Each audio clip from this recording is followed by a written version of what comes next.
And the difference between Porto Alegre and other examples were that in most other places, including what has happened in Kerala, is that participation has centered around expenditure decisions alone, and it has not concentrated on revenue. And in Porto Alegre, the whole business of making this into a positive cycle was that people not only began to participate in expenditure decisions, but they also decided to start making contributions to that expenditure. And unless and until, whether sir you have a ward or you don't have a ward or a committee, those are matters of detail.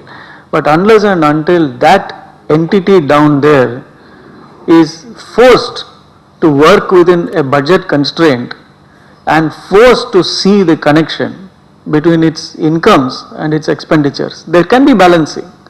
It is not going to function whether it is nominated or elected. So this is something that is a very tough decision for institutional designers. But the biggest imperative for decentralization, the biggest lifeblood of decentralization is not how much you decentralize expenditure, but how much you are going to decentralize that hard budget constraint and force people to begin to pay for their services. Because people who force people to pay for services don't get elected a second time. So that is a contradiction in democracy, and that's incidentally not true of India alone. I was in the UK about 3 months back, and it's exactly the same position in counties in the United Kingdom. They want to increase their expenditure powers and they want to get the central government to pay for it. That means some other taxpayer pay for your expenditure. So exactly the same thing is happening here. The last point, which is again coming out from a lot of study, in fact there's a very famous social scientist called Mansur Olson.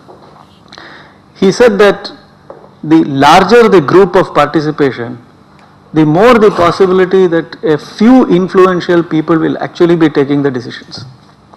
So he theorized that the smaller the group, the more possibility for collective action.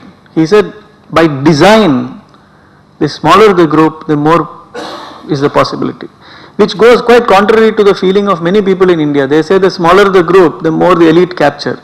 But actually he said that the larger the group, the possibility of smaller lobbies controlling decision making can happen. So if you look at Olson's theory and try to apply it to Kerala, there is a very strong justification for pushing decision making down the line. As far as I am concerned, this has been a fantastic discussion. It set the ball rolling. There are commonalities which have emerged. Everybody has spoken to the point except possibly me, and this is a good stepping stone. What I want as a Malayali is the Malayali dissatisfaction, which comes almost genetic to us, to please continue. Please don't be satisfied with your People's Plan campaign. You know, in Karnataka I saw this thing happening. In 1987 we were the champions of decentralization. And we kept talking about it till actually the whole thing just vanished before our eyes. But we were talking about something that was illusory. It didn't exist. Till again a second round of change began to happen. So to my mind, I think the next revolution in Kerala, building on what you have done, because you are still the champion. You are champion by many miles. But I think the next revolution in Kerala will have to be how you are going to decentralize not merely expenditure decisions, but how you are really going to decentralize your revenue raising capabilities. Because if you do not do this, your decentralization will come to a grinding halt.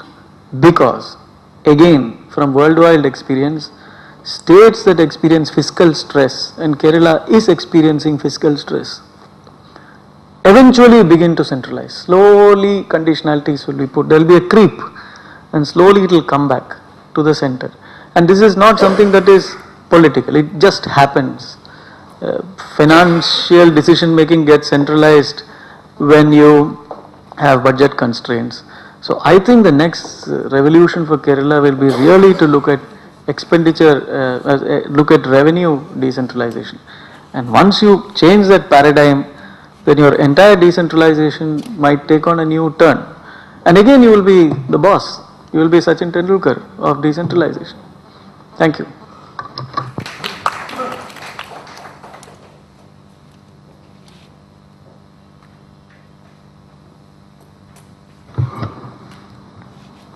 പ്രിയപ്പെട്ട ശ്രീ രഘുനന്ദൻ, സുഹൃത്തുക്കളെ, sum up ചെയ്യാനാണ് ഇവിടുത്തെ പറഞ്ഞിരിക്കുന്നത്. ഞാൻ രണ്ടര പ്രസന്റേഷനെ കേട്ടുള്ളൂ, അതുകൊണ്ട് ഞാൻ summing അപ്പിലേക്ക് പോകുന്നില്ല. തുടങ്ങുന്നതിന് മുമ്പ് ഒരു കാര്യം ഞാൻ പറയാൻ ആഗ്രഹിക്കുന്നത്, ഈ ശ്രീ രഘുനന്ദനെ കേട്ടപ്പോൾ ഇന്ത്യൻ അഡ്മിനിസ്ട്രേറ്റീവ് സർവീസിന് വലിയൊരു നഷ്ടം, പക്ഷേ സിവിൽ സൊസൈറ്റിക്ക് വലിയൊരു നേട്ടം എന്നാണ് തോന്നിയിരിക്കുന്നത്. അദ്ദേഹം വളരെ ശക്തമായിട്ട് ഇന്ത്യൻ അഡ്മിനിസ്ട്രേറ്റീവ് സർവീസിനെ ഉപേക്ഷിച്ച് സിവിൽ സൊസൈറ്റിയിലേക്ക് പോയിരിക്കുകയാണ്. അപ്പം അദ്ദേഹത്തിന്റെ സമ്മിങ് അപ്പ് കേട്ടപ്പോൾ ഒരു വിഷമം, ഇനി നമ്മുടെ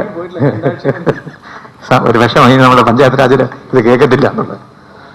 എന്തായാലും ഇതിൽ കൂടുതലേക്ക് കിടക്കുന്ന രണ്ട് കാര്യം എനിക്ക് വളരെ ഇൻട്രസ്റ്റിംഗ് ആയിട്ട് തോന്നി. ഞാൻ എൻ്റെ വ്യൂസ് പറയുന്നില്ല. ഒന്ന്, ഒരു ഏരിയ സഭ which is not really elected but which exist at the level of the polling station presided over by the councillor. അതൊരു ഹൈബ്രിഡ് വെർഷനാണ്. അപ്പം വാർഡ് സഭയിൽ ആളുകൾ വരുന്നതിനേക്കാളും കൂടുതൽ 5 ഏരിയ സഭ വെച്ചാൽ വരും ഒരു പോളിംഗ് ബൂത്തിൽ ഒരു ഐഡന്റിറ്റി. പക്ഷെ അവിടെ ഒരു വേറൊരു ഇലക്ഷൻ നടത്തി വേറെ ഇത് വരില്ല. അപ്പോൾ അത് ഒരു നല്ല സെഷനായിട്ട് എനിക്കൊന്ന് ഗ്രൂപ്പ് 3 വന്നിട്ടുണ്ട്. പിന്നെ ഈ ഗ്രൂപ്പ് 4 പിന്നെ കാലിക്കറ്റ് ഡെപ്യൂട്ടി മേയർ പറഞ്ഞൊരു കാര്യം, ഈ വാർഡ് കമ്മിറ്റിയുടെ റിയൽ നമ്മളൊരു ഘടന ആക്ടിൽ കൊണ്ടുവന്നെങ്കിലും അതിനെ ഫ്ലഷ് ഔട്ട് ചെയ്തിട്ടില്ല. അതിൻ്റെ ഫംഗ്ഷൻ ഇതൊക്കെയാണ്, ഫിനാൻഷ്യൽ ഫംഗ്ഷൻ, അഡ്മിനിസ്ട്രേറ്റീവ് ഫംഗ്ഷൻ, കുറേ ഡ്യൂട്ടീസ് ഇതൊക്കെയാണെന്ന് ക്ലിയർ ആയിട്ട് പറഞ്ഞിട്ടില്ല. അപ്പോൾ അത് വന്നിട്ട് and conscious capacity building of ward committee. നമ്മുടെ കപ്പാസിറ്റി ബിൽഡിംഗ് എയിംസ് വിത്ത് വാർഡ് കൗൺസിലർ. അപ്പോൾ അത് കമ്മിറ്റി ലെവലിൽ ഒരു conscious capacity building. Capacity building വെച്ചാൽ വെറുതെ ട്രെയിനിങ് അല്ല, ദാറ്റ് ഈസ് ഇൻക്ലൂഡിങ് ടൂൾ കിറ്റ്സും ഇതുപോലെ വായിക്കുന്ന സാധനങ്ങളൊക്കെ കൊടുത്താൽ ഒരുപാട് ഇംപ്രൂവ് ചെയ്യുമെന്ന് പറഞ്ഞത് വളരെ ശരിയാണ്. അതിലേക്ക് നമ്മൾ നീങ്ങേണ്ടതുണ്ട്.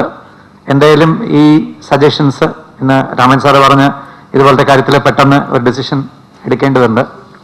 At least another 2-3 months. എന്നാലേ കേന്ദ്ര ഗവൺമെൻറ് ഈ എയ്ഡിലൊക്കെ ഇതൊക്കെ വരും. അപ്പോൾ നമ്മളൊരു കൺവിൻസിംഗ് ആയിട്ട് കേരളത്തിലെ പാർട്ടിസിപ്പേഷൻ ഇംപ്രൂവ് ചെയ്യുന്നതിനുള്ള ഒരു ആക്ഷൻ പ്ലാൻ വേണം. എന്നാൽ എല്ലാവരുടെയും യുനാനിമസ് ഒപ്പീനിയൻ ഇന്നത്തെ പാർട്ടിസിപ്പേഷൻ പോരാന്നുള്ളതാണ്. സ്ട്രക്ചേഴ്സൊക്കെ ഉണ്ട്, അത് പോരാ. അപ്പോൾ അതിന് ഒരു ലൈഫ് കൊണ്ടുവരികയും വേണം.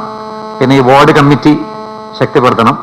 അതിൻ്റെ ഒരു sub ward committee people's participatory ഒരു ഫോറം വേണോ വേണ്ടേ എന്നുള്ളത് നിങ്ങളുടെ എല്ലാവരുടെയും അഭിപ്രായം വെച്ചിട്ട് ഗവൺമെൻറ്റിലേക്ക് ഒരു തീരുമാനം എടുക്കാൻ പറ്റും. നന്ദി.